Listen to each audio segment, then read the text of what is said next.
بسم اللہ الرحمن الرحیم۔ کتاب کا نام معراج کا پیغام، سید ابو العلا مودودی رحمۃ اللہ تعالیٰ علیہ۔ سامعین کرام، آئیے کتاب کا مواد آپ کی سماعتوں کی نظر کرتے ہیں۔ اسلامی تاریخ میں دو راتیں سب سے زیادہ اہمیت رکھتی ہیں۔ ایک وہ رات جس میں نبی عربی محمد صلی اللہ علیہ وسلم پر قرآن کا نزول شروع ہوا، دوسری وہ رات جس میں آپ کو معراج نصیب ہوئی۔ پہلی رات کی اہمیت تو سب کو معلوم ہے کہ اس میں نوع انسانی کی رہنمائی کے لیے وہ روشن ہدایت نامہ بھیجا گیا جو باطل کی تاریکیوں میں حق کا نور صدیوں سے پھیلا رہا ہے اور قیامت تک پھیلاتا رہے گا۔ لیکن دوسری رات کی اہمیت بعض دینیاتی بحثوں میں گم ہو کر رہ گئی ہے۔ کم لوگوں کو معلوم ہے کہ اس رات میں انسانیت کی تعمیر کے لیے کتنا عظیم الشان کارنامہ انجام پایا۔ آج اس مبارک رات کی یاد تازہ کرتے ہوئے ہمیں دیکھنا چاہیے کہ یہ رات ہمارے لیے کیا پیغام لائی ہے۔ معتبر روایات سے معلوم ہوتا ہے کہ معراج کا یہ واقعہ ہجرت سے 1 سال پہلے پیش آیا تھا۔ اس وقت نبی صلی اللہ علیہ وسلم کو توحید کی آواز بلند کرتے ہوئے 12 سال گزر چکے تھے۔ باوجود یہ کہ آپ صلی اللہ علیہ وسلم کے مخالفین نے آپ صلی اللہ علیہ وسلم کا راستہ روکنے کے لیے سارے ہی جتن کر ڈالے تھے، پھر بھی آپ صلی اللہ علیہ وسلم کی آواز عرب کے گوشے گوشے میں پہنچ گئی تھی۔ عرب کا کوئی قبیلہ ایسا نہ رہا تھا جس میں 2-4 آدمی آپ صلی اللہ علیہ وسلم کے ہم خیال نہ بن چکے ہوں۔ خود مکہ میں ایسے مخلص لوگوں کی ایک مختصر جماعت آپ صلی اللہ علیہ وسلم کے گرد جمع ہو گئی تھی جس سے زیادہ سرگرم اور فداکار حامی دنیا کی کسی تحریک کو کبھی نہیں ملے، اور مدینہ میں 2 طاقتور اور خود مختار قبیلوں کی اکثریت آپ صلی اللہ علیہ وسلم کی دعوت پر ایمان لا چکی تھی۔ اب وہ وقت قریب آ گیا تھا کہ آپ صلی اللہ علیہ وسلم مکہ سے مدینہ منتقل ہو جائیں، تمام ملک کے منتشر مسلمانوں کو اپنے پاس سمیٹ لیں اور ان اصولوں پر ایک ریاست قائم کر دیں جن کی اب تک آپ صلی اللہ علیہ وسلم تبلیغ کرتے رہے تھے۔ یہی وہ موقع تھا جب آپ صلی اللہ علیہ وسلم کو معراج کا سفر پیش آیا۔ اس سفر سے واپس آ کر جو پیغام آپ صلی اللہ علیہ وسلم نے دیا وہ قرآن مجید کی 17ویں سورہ بنی اسرائیل میں آج تک لفظ بلفظ محفوظ ہے۔ اس کو دیکھیے اور اس کے تاریخی پس منظر کو نظر میں رکھیے تو آپ کو صاف معلوم ہو جائے گا کہ اسلام کے اصولوں پر ایک نئی ریاست کا سنگ بنیاد رکھنے سے پہلے وہ ہدایات دی جا رہی ہیں جن پر نبی صلی اللہ علیہ وسلم اور اصحاب نبی کو آگے کام کرنا تھا۔ اس پیغام میں معراج کا ذکر کرنے کے بعد سب سے پہلے بنی اسرائیل کی تاریخ سے عبرت دلائی گئی ہے۔ مصریوں کی غلامی سے نکل کر بنی اسرائیل نے جب آزاد زندگی شروع کی تھی تو خداوند عالم نے ان کی رہنمائی کے لیے کتاب عطا فرمائی کی اور تاکید کر دی تھی کہ میرے سوا اب اپنے معاملات کی تکمیل کسی اور کے ہاتھ میں نہ دینا، مگر بنی اسرائیل نے خدا کی اس نعمت کا شکر ادا کرنے کی بجائے کفران نعمت کیا اور زمین میں مسلح بننے کی بجائے مفسد و سرکش بن کر رہے۔ نتیجہ یہ ہوا کہ خدا نے ایک مرتبہ ان کو بابل والوں سے پامال کرایا اور دوسری مرتبہ رومیوں کو ان پر مسلط کر دیا۔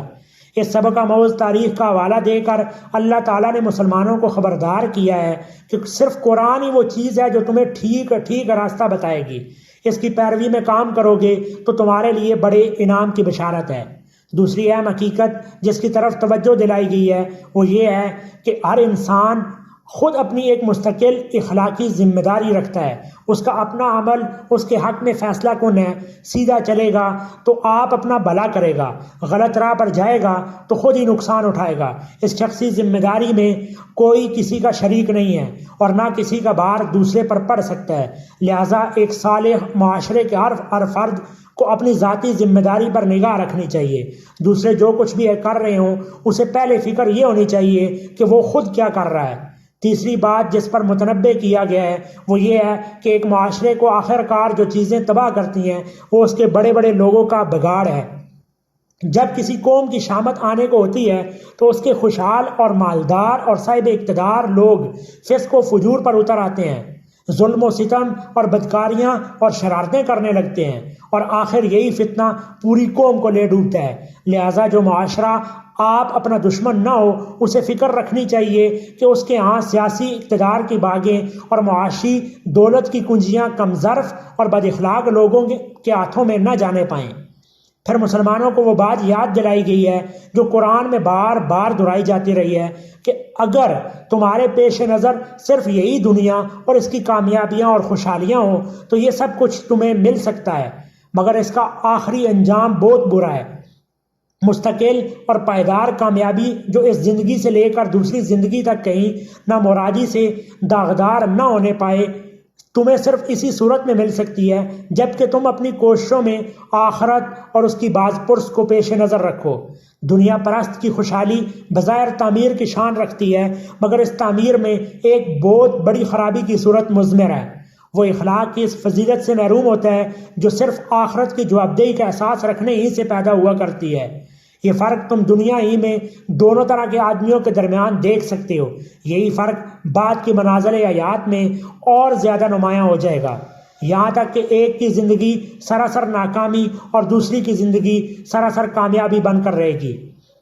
ان تمہیدی نصیحتوں کے بعد وہ بڑے بڑے اصول بیان کیے گئے جن پر آئندہ اسلامی ریاست اور معاشرے کی تعمیر ہوئی تھی۔ یہ 14 اصول ہیں اور میں انہیں اسی ترتیب سے آپ کے سامنے بیان کرتا ہوں جس طرح وہ معراج کے اس پیغام میں بیان کیے گئے ہیں۔ نمبر 1، خدائے واحد کے سوا کسی کی خداوندی نہ مانی جائے، صرف وہی تمہارا معبود ہو، اس کی تم بندگی و اطاعت کرو اور اسی کے حکم کی پیروی تمہارا شعار ہے۔ اگر اس کے علاوہ کسی اور کا اقتدار اعلیٰ تم نے تسلیم کیا، خواہ وہ کوئی غیر ہو یا تمہارا اپنا نفس، تو آخر کار تم قابل مذمت بن کر رہو گے اور ان برکتوں سے محروم ہو جاؤ گے جو صرف خدا کی تائید سے ہی حاصل ہوا کرتی ہیں۔ حاشیہ: یہ صرف ایک مذہبی عقیدہ ہی نہ تھا بلکہ اس سیاسی نظام کا جسے بعد میں مدینہ پہنچ کر نبی صلی اللہ علیہ وسلم نے قائم کیا اولین بنیادی اصول بھی تھا۔ اس کی پوری عمارت اس نظریے پر اٹھائی گئی تھی کہ خداوند عالمی ملک کا مالک اور بادشاہ ہے اور خدا کی شریعت ہی ملک کا قانون ہے۔ نمبر 2، انسانی حقوق میں سب سے اہم اور مقدم حق والدین کا ہے۔ اولاد کو والدین کا مطیع، خدمت گزار اور ادب شناس ہونا چاہیے۔ معاشرے کا اجتماعی اخلاق ایسا ہونا چاہیے جس میں اولاد والدین سے بے نیاز اور سرکش نہ ہو بلکہ ان سے نیک سلوک کرے، ان کا احترام ملحوظ رکھے اور بڑھاپے میں ان کی وہی ناز برداری کرے جو کبھی بچپن میں وہ اس کی کر چکے ہیں۔ حاشیہ: اس دفعہ کی روح سے یہ طے کیا کر دیا گیا کہ اسلامی نظام معاشرت کی بنیاد خاندان پر رکھی جائے گی اور خاندانی نظام کا محور والدین کا ادب و احترام ہوگا۔ بعد میں اسی دفعہ کی منشا کے مطابق والدین کے وہ شرعی حقوق معین کیے گئے جن کی تفصیلات ہم کو حدیث اور فقہ میں ملتی ہیں۔ نیز اسلامی معاشرہ کی ذہنی و اخلاقی تربیت میں اور مسلمانوں کے آداب تہذیب میں وہ خیالات و اطوار پیوست کر دیے گئے جو خدا اور رسول صلی اللہ علیہ وسلم کے بعد والدین کو سب سے زیادہ اہمیت دیتے ہیں۔ ان چیزوں نے ہمیشہ کے لیے یہ اصول طے کر دیا کہ اسلامی ریاست اپنے قوانین اور انتظامی احکام کے ذریعے سے خاندان کو کمزور ہونے کی بجائے مضبوط اور محفوظ کرنے کی کوشش کرے گی۔ نمبر 3، اجتماعی زندگی میں تعاون، ہمدردی اور حق شناسی و حق رسانی کی روح جاری و ساری رہے۔ ہر رشتہ دار اپنے دوسرے رشتہ دار کا مددگار ہو، ہر محتاج انسان دوسرے انسانوں سے مدد پانے کا حقدار ہو، ایک مسافر جس بستی میں بھی جائے اپنے آپ کو مہمان نواز لوگوں کے درمیان پائے۔ معاشرے میں حق کا تصور اتنا وسیع ہو کر ہر شخص ان سب انسانوں کے حقوق اپنے اوپر محسوس کرے جن کے درمیان وہ رہتا ہے۔ ان کی کوئی خدمت کرے تو یہ سمجھے کہ وہ ان کا حق ادا کر رہا ہے، نہ کہ ان احسان کا بوجھ ان پر لاد رہا ہے، اور اگر کسی خدمت کے قابل نہ ہو تو معذرت کرے اور خدا سے فضل مانگے تاکہ وہ دوسروں کے کام آ سکے۔ حاشیہ: اس دفعہ کی بنیاد پر مدینہ طیبہ کے معاشرے میں صدقات واجبہ اور صدقات نافلہ کے احکام دیے گئے، وصیت، وراثت اور وقف کے طریقے مقرر کیے گئے، یتیموں کے حقوق کی حفاظت کا انتظام کیا گیا، ہر بستی پر مسافر کا یہ حق قائم کیا گیا کہ کم از کم 3 دن تک اس کی ضیافت کی جائے، اور پھر اخلاقی تعلیمات کے ذریعے سے پورے معاشرے میں فیاضی، ہمدردی اور تعاون کی ایسی روح پھونک دی گئی کہ لوگوں کے اندر قانونی حقوق کے ماسوا اخلاقی حقوق کا ایک وسیع ترین تصور پیدا ہو گیا، اور اس کی بنا پر لوگ خود بخود ایک دوسرے کے ایسے حق بھی پہچاننے اور ادا کرنے لگے جو کسی قانون کی روح سے نہ مانگے جا سکتے تھے اور نہ دلوائے جا سکتے تھے۔ نمبر 4، لوگ اپنی دولت کو غلط طریقوں سے ضائع نہ کریں۔ فخر اور ریا، نمائش کے خرچے عیاشی اور فسق و فجور کے خرچ جو انسان کی حقیقی ضروریات اور مفید کاموں میں صرف ہونے کی بجائے دولت کو غلط راستوں میں بہا دیں، دراصل خدا کی نعمت کا کفران ہے۔ جو لوگ اس طرح اپنی دولت کو خرچ کرتے ہیں وہ حقیقت میں شیاطین کے بھائی ہیں، اور ایک صالح معاشرے کا فرض ہے کہ ایسے بے جا صرف مال کو اخلاقی تربیت اور قانونی بندشوں کے ذریعے روک دے۔ نمبر 5، لوگوں میں اتنا اعتدال ہونا چاہیے کہ وہ نہ تو تخیل بن کر دولت کی گردش کو روک دیں اور نہ فضول خرچ بن کر اپنی معاشی طاقت کو ضائع کریں۔ معاشرے کے افراد میں توازن کی ایک ایسی صحیح حس پائی جانی چاہیے کہ وہ بجا خرچ سے باز بھی نہ رہیں اور بے جا خرچ کی خرابیوں میں مبتلا بھی نہ ہوں۔ حاشیہ: مدینہ کی سوسائٹی میں ان دونوں دفعات کی منشا کی ترجمانی مختلف طریقوں سے کی گئی۔ ایک طرف فضول خرچی اور عیاشی کی بہت سی صورتوں کو از روئے قانون حرام کر دیا گیا، دوسری طرف بالواسطہ قانونی تدابیر سے بھی بے جا صرف مال کی روک تھام کی گئی، تیسری طرف حکومت کو یہ اختیارات دیے گئے کہ اسراف کی نمایاں صورتوں کو وہ اپنے انتظامی احکام کے ذریعے سے روک دے، اور جو لوگ اپنے مال میں بہت زیادہ ناروا طریقوں سے تصرف کرنے لگے ان کی جائیداد کو عارضی طور پر خود اپنے انتظام میں لے لے۔ ان تدابیر کے علاوہ معاشرے میں ایک ایسی رائے عام بھی پیدا کی گئی جو فضول خرچیوں پر واہ واہ کرنے کے بجائے ملامت کرے، اور اخلاقی تعلیم کے ذریعے سے افراد کے نفس کی اصلاح بھی کی گئی تاکہ وہ بجا اور بے جا خرچ کے فرق کو خود سمجھے اور بے جا خرچوں سے آپ ہی آپ باز رہے۔ اس طرح بخل کو بھی جس حد تک قانون کے ذریعے سے توڑا جا سکتا تھا اس کے لیے قانون سے کام لیا گیا، اور باقی اصلاح کا کام رائے عام کے زور آور اخلاقی تسلیم کی طاقت سے لیا گیا۔ آج اسی کا اثر ہے کہ مسلمان سوسائٹی میں کنجوسوں اور زر اندازوں کو جس بری نگاہ سے دیکھا جاتا ہے اس کی مثال کسی دوسری سوسائٹی میں نہ ملے گی۔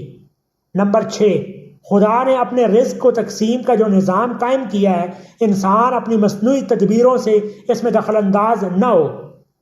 اس نے اپنے بندوں کو رزق میں مساوی نہیں رکھا ہے بلکہ ان کے درمیان کم و بیش کا فرق رکھا ہے۔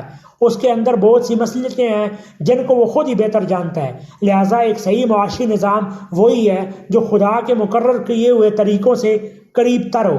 فطری نامساوات کو ایک مصنوعی نامساوات میں تبدیل کرنا یا نامساوات کو فطرت کی حدود سے بڑھا کر بے انصافی کی حد تک پہنچا دینا دونوں یکساں غلط ہیں۔ حاشیہ: اس دفعہ میں قانون فطرت کے جس اصول کی طرف رہنمائی کی گئی تھی اس کی وجہ سے مدینہ کے اصلاحی پروگرام میں یہ تخیل سرے سے کوئی راہ ہی نہ پا سکا کہ رزق اور وسائل رزق میں تفاوت اور تفاضل بجائے خود کوئی بے انصافی ہے، اور انصاف قائم کرنے کے لیے امیری اور غریبی کا فرق مٹانا اور ایک بے طبقات معاشرہ پیدا کرنے کی کوشش کرنا کسی درجے میں بھی مطلوب ہے۔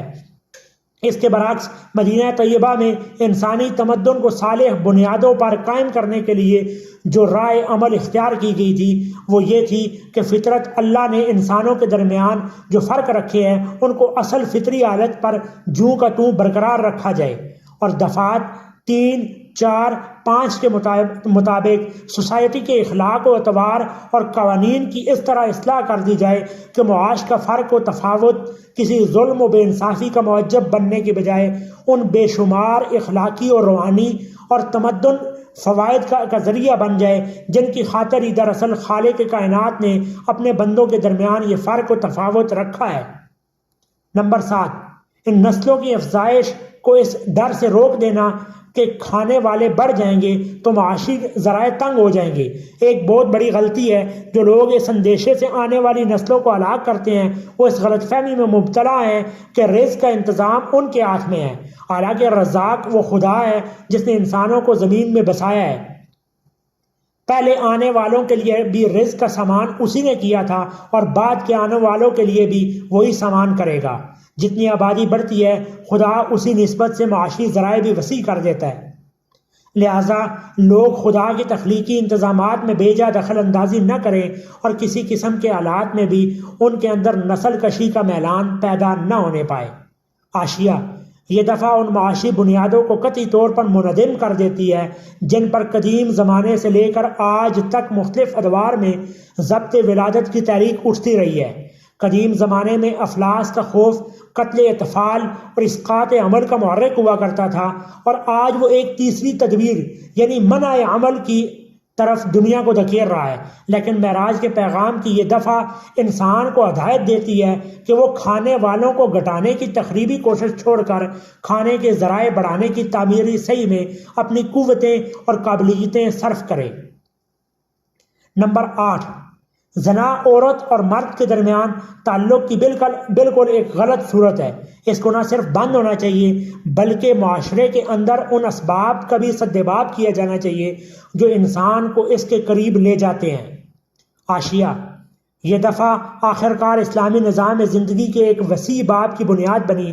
اس کی منشا کے مطابق زنا اور تہمت زنا کو فوجداری جرم قرار دیا گیا، پردے کے احکام جاری کیے گئے، فواحش کی اشاعت پر پابندیاں عائد کی گئیں، شراب اور موسیقی اور رقص اور تصاویر پر بندشیں لگائی گئیں، اور ایک ایسا ازدواجی قانون بنایا گیا جس سے نکاح نہایت آسان ہو گیا اور زنا کے معاشرتی اسباب کا خاتمہ کر دیا گیا۔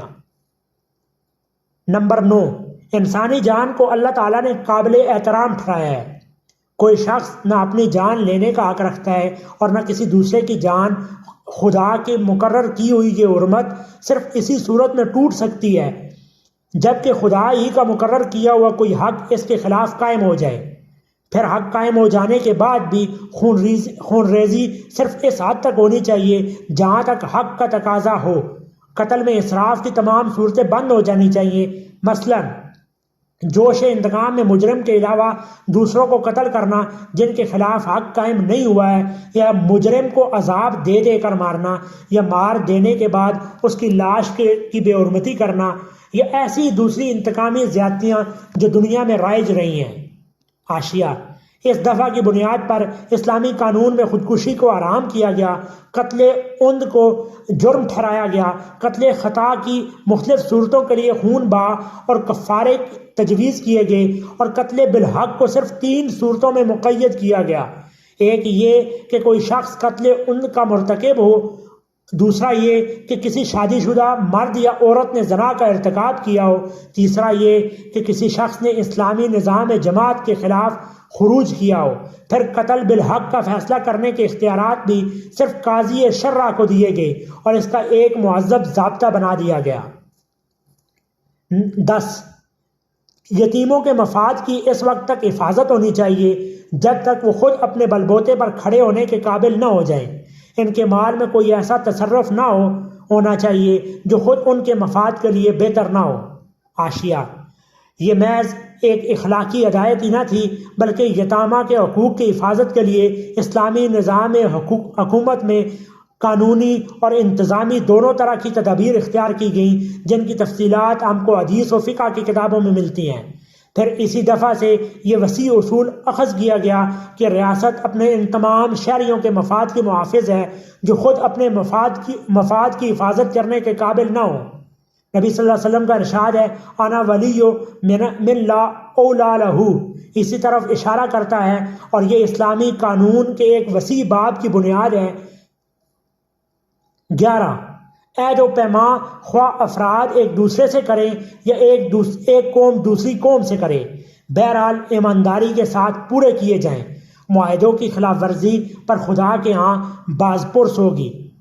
حاشیہ: یہ بھی صرف اسلامی اخلاقیات کی ایک اہم دفعہ نہ تھی بلکہ آگے چل کر اسلامی حکومت نے اس کو اپنی داخلی اور خارجی سیاست کا سنگ بنیاد قرار دیا۔ 12، ناپ اور پیمانے اور اوزان ٹھیک رکھے جائیں اور لین دین میں صحیح تول تولی جائے۔ حاشیہ: اس دفعہ کے مطابق اسلامی حکومت کے محکمہ احتساب پر من جملہ دوسرے فرائض کے ایک فرض یہ بھی عائد ہوا کہ وہ منڈیوں میں اوزان اور پیمانوں کی نگرانی کریں اور تدفیف کو بزور بند کر دیں۔ پھر اسی سے یہ وسیع اصول اخذ کیا گیا کہ تجارت اور معاشی لین دین میں ہر قسم کی بے ایمانیوں اور حق تلفیوں کا سدباب کرنا حکومت کا فرض ہے۔ 13، تم کسی ایسی چیز کے پیچھے نہ لگو جس کے صحیح ہونے کا تمہیں علم نہ ہو۔ اپنی سماعت اور بینائی کا اور اپنے دلوں کی نیتوں کا اور خیالات اور ارادوں کا تمہیں خدا کو حساب دینا ہے۔ حاشیہ: اس دفعہ کا منشا یہ تھا کہ مسلمان اپنی انفرادی و اجتماعی زندگی میں وہم و گمان اور قیاس کی بجائے علم کی پیروی کریں۔ اسی منشا کی ترجمانی اخلاق میں، قانون میں، ملکی نظم و نسق اور سیاست میں اور نظام تعلیم میں مختلف طریقوں سے بہت وسیع پیمانے پر کی گئی، اور ان بے شمار خرابیوں سے اسلامی معاشرے کو بچا لیا گیا جو علم کی بجائے گمان کی پیروی کرنے لگے۔ زندگی کے مختلف پہلوؤں میں رونما ہوتی ہیں۔ اخلاق میں ہدایت کی گئی کہ بدگمانی سے بچو اور کسی شخص یا گروہ پر بلا تحقیق کوئی الزام نہ لگاؤ۔ قانون میں یہ مستقل اصول مقرر کیا گیا کہ محض شبہ پر کسی کے خلاف کوئی کارروائی نہ کی جائے۔ تفتیش جرائم میں یہ قاعدہ طے کر دیا گیا کہ گمان پر کسی کو پکڑنا اور مار پیٹ کرنا یا حوالات میں دے دینا قطعی ناجائز ہے۔ غیر قوموں کے ساتھ برتاؤ میں بھی یہ پالیسی معین کر دی گئی کہ تحقیق کے بغیر کسی کے خلاف کوئی اقدام نہ کیا جائے، اور نہ شبہات پر افواہیں پھیلائی جائیں۔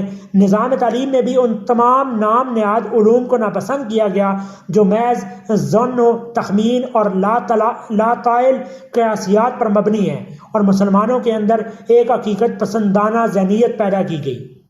14 زمین میں جباروں اور متکبروں کی چال نہ چلو۔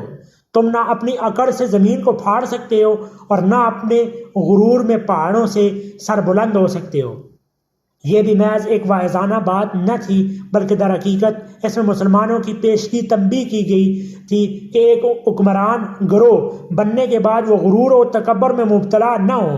یہ اسی ہدایت کا فیض تھا جو حکومت اس منشور کے مطابق مدینہ طیبہ میں قائم کی گئی۔ اس کے فرما رواؤں، گورنروں اور سپہ سالاروں کی زبان قلم سے نکلا ہوا ایک جملہ بھی آج ہمیں ایسا نہیں ملتا جس میں ادائے تکبر کا ادنا شائبہ تک پایا جاتا ہو۔ حتیٰ کہ جنگ میں بھی انہوں نے کبھی فخر و غرور کی کوئی بات زبان سے نہیں نکالی۔ ان کی نشست و برخاست، چال ڈال اور عام برتاؤ، ہر چیز میں انکسار اور تواضع کی شان پائی جاتی تھی، اور جب وہ فاتح کی حیثیت سے کسی شہر میں داخل ہوتے تھے اس وقت بھی اکڑ اور تبخیر سے کبھی اپنا رعب جمانے کی کوشش نہ کرتے تھے۔ یہی وہ اصول تھے جن پر نبی صلی اللہ علیہ وسلم نے مدینہ پہنچ کر اسلامی سوسائٹی اور اسلامی ریاست کی تعمیر فرمائی۔